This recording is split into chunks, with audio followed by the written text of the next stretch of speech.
Here to help us realize our potential to be wildly successful, please welcome to the stage Jim Knox. I've worked with North American bison. They're our largest native creature here in the US. Males can reach up to 3,000 pounds in weight, more than 10 feet in length. And as we came down into the salt marsh, my eyes told me that I was seeing bison. My brain didn't agree. There are no bison herds in Katmai. This girl here, her name is Goldie. Fellow researchers dubbed her that because of her light-colored, tawny fur, golden fur. She's an Alaskan brown bear, about 500 pounds in weight, which is fairly typical for a female brown bear. But her suitors, the males that were interested in Goldie, 1,000 pounds, 1,200 pounds. We saw bears even larger, approaching 1,500 pounds. We noticed that track. That is the track of a large male Alaskan gray wolf. Why is this wolf treading into bear territory? And the answer in short is that's the way he's wired. He's an alpha. Alphas by definition, pioneers, innovators. Now wolf packs are extraordinary creatures unto themselves. They operate like a mega beast. The pack has a strength that can't be countered.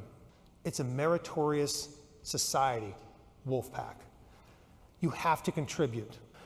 Your job might include tracker, hunter, protector, allo mother or allo father, and that means basically the aunts and the uncles that watch over the pups.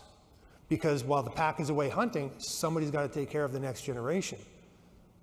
The analog in corporate society, we have to train our corporate leaders of tomorrow, right? You can't just go off and do what you want to do and leave nobody in line to ascend. You have to have a succession plan. That's an 11-foot male white shark off the coast of Hansby, South Africa. And we had the good fortune to study these animals up close from the safety, in quotes, of a cage. What we started to do was extend our sensory array. We were looking for the actions of the animals in the midst of the sharks, the different fish. There were fish that would coalesce behind the sharks, but they would veer and bank away from the sharks before the sharks came into view. So by studying these other creatures, we were able to extend our sensory array and get information about these animals. We knew where they were coming from before they emerged. The upu omao is also known as the Hawaiian goby. These fish use that suction-like disc on their bellies to adhere to slippery rocks. These little fish, smaller than our pinkies, can ascend, they can leave the river and climb straight up, 1/4 mile up a waterfall.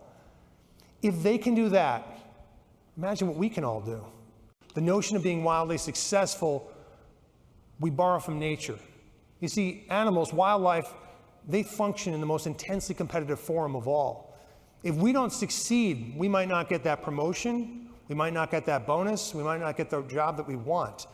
If these guys don't succeed, they perish, they're out, they're done. Whether we're talking about Katmai or the Amazon basin, Wall Street or Main Street, the ecosystem model prevails. When it comes to the accountability, every member of the team has to be codependent, interdependent with the others. You can't function in a silo, you wouldn't want to. That's the alpha's job temporarily, but even the alpha has allegiance to the pack as a whole, to the team that they assemble and build around themselves. And when we combine the innovation, the motivation, the accountability, what does it yield?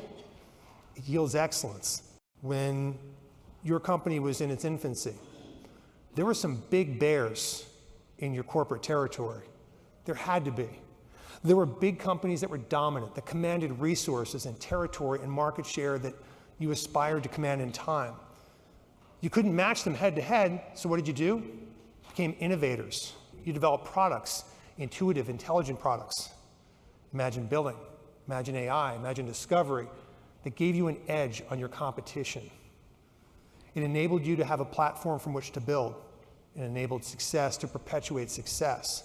Individually, collectively, personally and professionally, in all of your endeavors, I wish each and every one of you nothing less than wild success.